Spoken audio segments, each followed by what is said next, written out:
श्री सीतारामचंद्र भगवान की जय। रामं रामानुजं सीतां भरतं भरतानुजं सुग्रीवं वायुसूनुं च प्रणमामि पुनः पुनः प्रणमामि पुनः पुनः। श्री हनुमान जी महाराज की जय। श्री गोस्वामी तुलसीदास जी महाराज की जय। श्री आचार्य चरण की जय। श्री रामचरितमानस भगवान की जय। प्रिय मित्रों, ये अपनी मानस व्याख्यान माला में जो चलते फिरते संत हैं वह तीर्थराज प्रयाग हैं और उनके पास सत्संग है और उस सत्संग से 5 वस्तुएं मत की रति गति भूति भलाई के अतिरिक्त एक और चीज़ प्राप्त होती है, उसे विवेक कहा जाता है। आज इस प्रसंग का गोस्वामी तुलसीदास जी जो मैं चौपाई बता रहा हूँ, इसमें उपसंहार कर रहे हैं और बड़ी ही मार्मिक चौपाई है।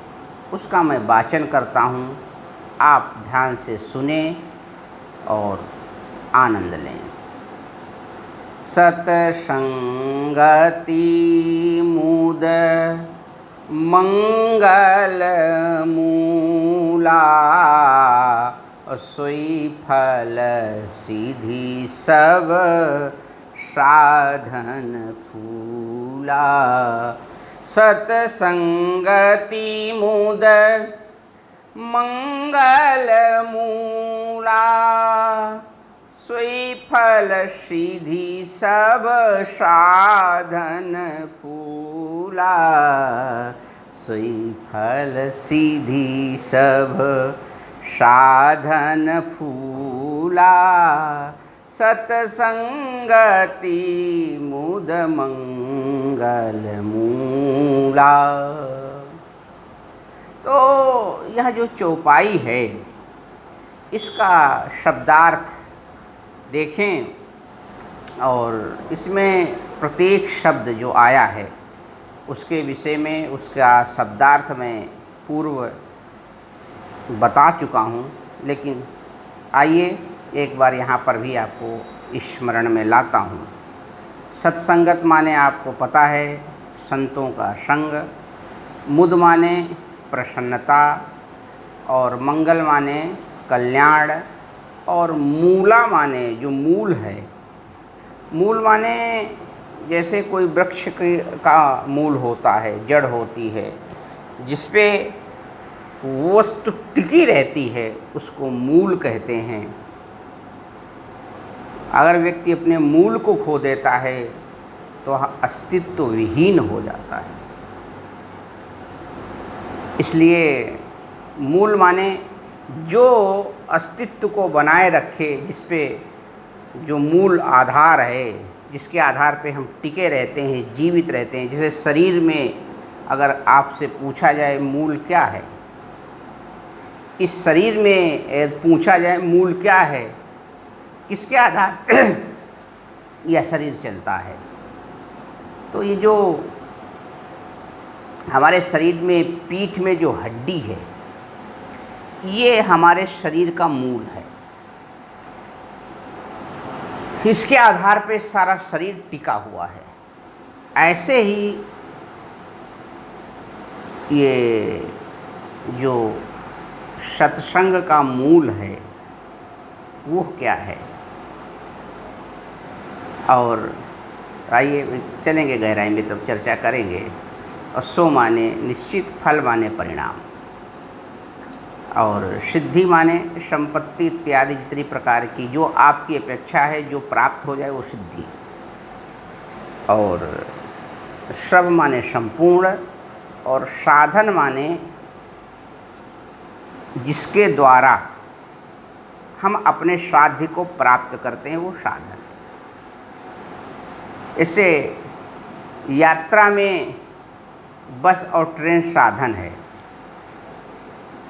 ऐसे ही यह जो मनुष्य शरीर है ये भी साधन है। तो कहा किसमें साधन है? तो कहा कि ये मोक्ष में साधन है। साधन धाम मोक्ष कर द्वारा और पाइन जेहि परलोक समारा। जब तक शरीर है तभी तक हम दान पुण्य धर्म कर सकते हैं, और जब शरीर नहीं रहेगा तो कुछ नहीं कर सकते हैं। इसलिए यह भी साधन है। मोक्ष को प्राप्त करने का अगर साधन कोई है तो यह शरीर है। और यहाँ पर जो फूला शब्द लिखा है उसका मतलब पुष्प होता है, फूल होता है। लेकिन यदि फूल ना हो तो आपको फल की प्राप्ति नहीं होगी। तो फल प्राप्ति में फूल भी कारण है, और इसलिए फूल माने पुष्प। लेकिन यहाँ पर साधन फूल, इस पुष्प के द्वारा ही आप मंगल मूल प्राप्त कर सकते हो। अस्तु इसका यदि मूलार्थ देखें चौपाई का, तो सत्संग जो है उस सत्संग मुद मंगल मूला, जो मंगल का मूल है वह सत्संग है जो संतों के पास है। और जो ये साधन है सत्संग को प्राप्त करने वाले, वह साधन क्या है जो पूर्व में मैंने चर्चा कर दी है। यज्ञ हवन या इत्यादि जो साधन हैं, सोई फल सिद्धि, तो उससे जो उसकी जो सिद्धि की प्राप्ति है वह फल है, और वही सत्संगति सिद्धि रूपी फल है। और सब कुछ जो सत्कर्म हम कर रहे हैं वो सब साधन है। साधन पुष्प है, और जब पुष्प फल में परिणित होता है वो सब सिद्धियां हैं, और वो मंगल की मूल हैं, वह सत्संग है। ऐसा इसका अर्थ समझना चाहिए। अब यहाँ पर जो गोस्वामी तुलसीदास जी ने इस चौपाई में कहा कि सत्संगत जो है वह मंगल का मूल है, यानी कि आपके पास जितने प्रकार के भी मंगल माने कल्याण हैं, उनका मूल क्या है, उसके मूल में क्या है? तो कहा सत्संग है। और वह सत्संग जो है प्राप्त होता है संतों से, जो चलते फिरते तीर्थराज प्रयाग हैं, जिनकी चर्चा हम कई दिनों से सुन रहे हैं। इससे पूर्व की चौपाई में गोस्वामी तुलसीदास जी ने बड़ा ही विलक्षण वर्णन किया कि बिनु सत्संग विवेक न होई।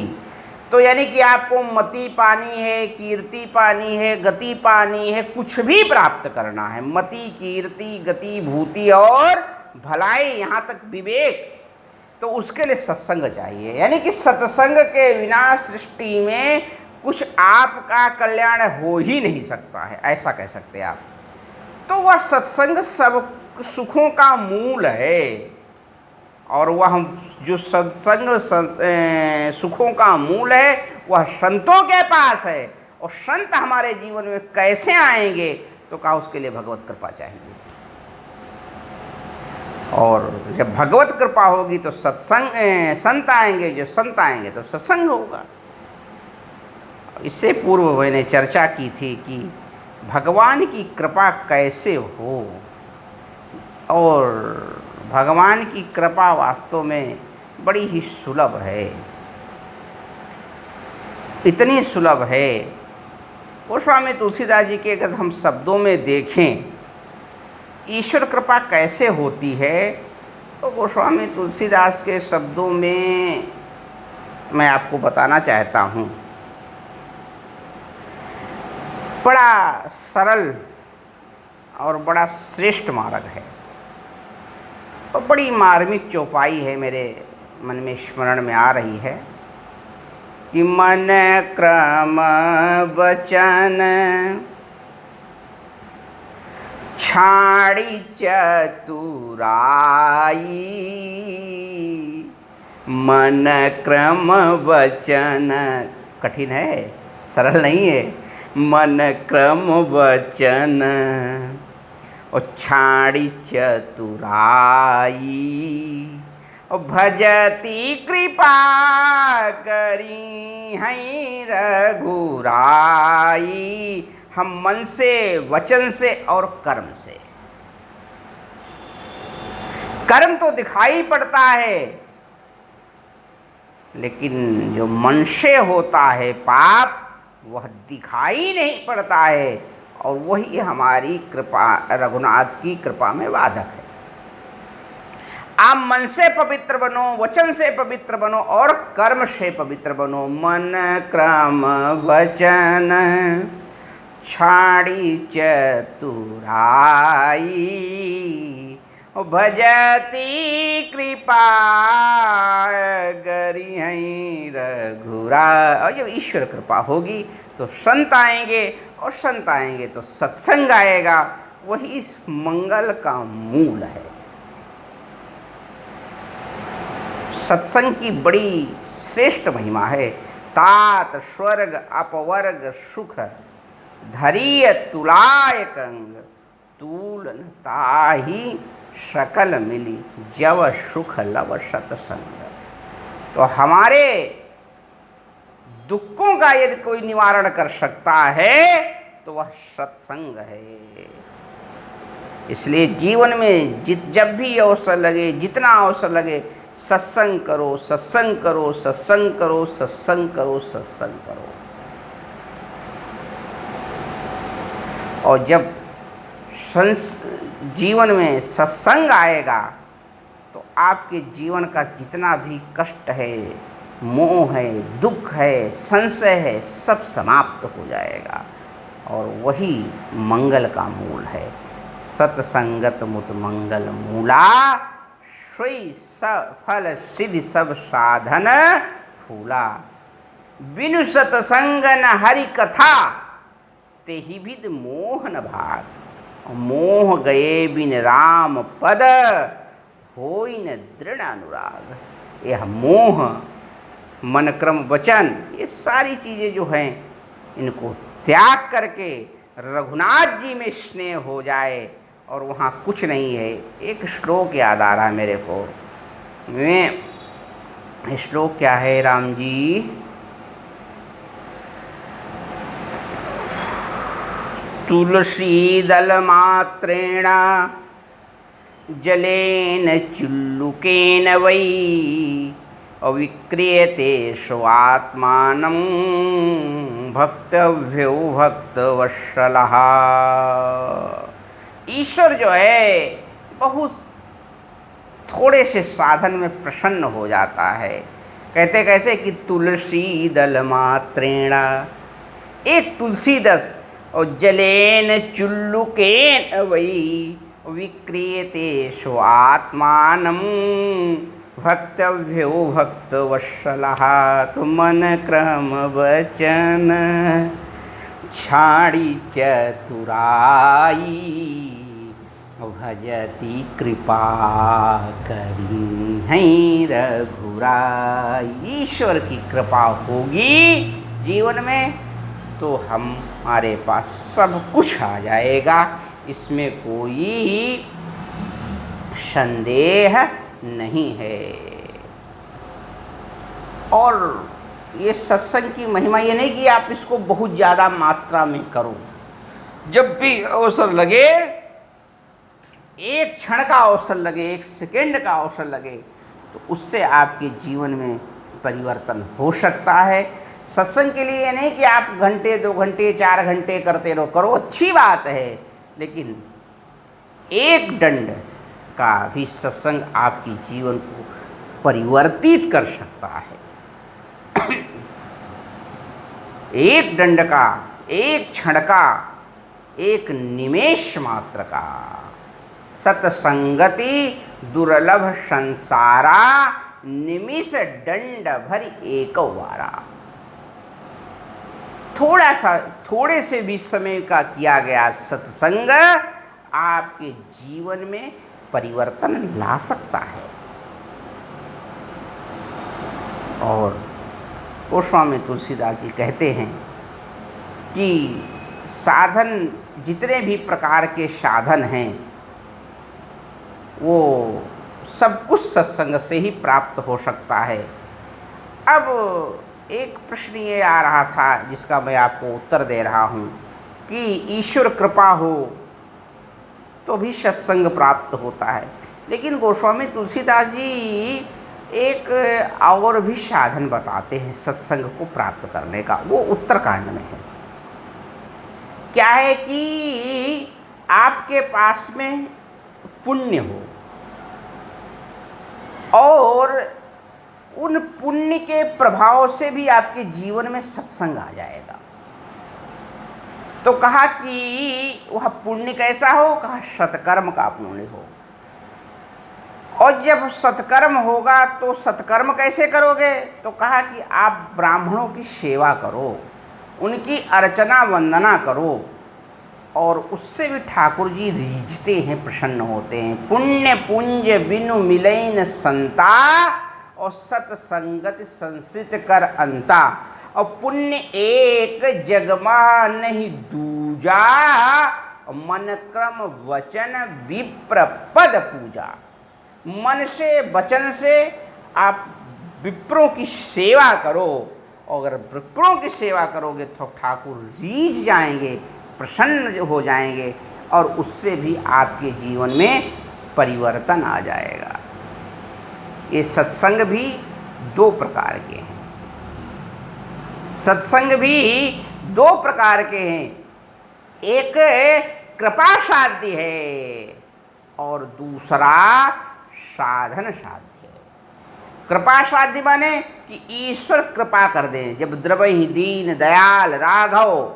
और दूसरा यह जो मैं बता रहा हूँ, ये विप्रों की जो सेवा है, ये साधन साध्य है।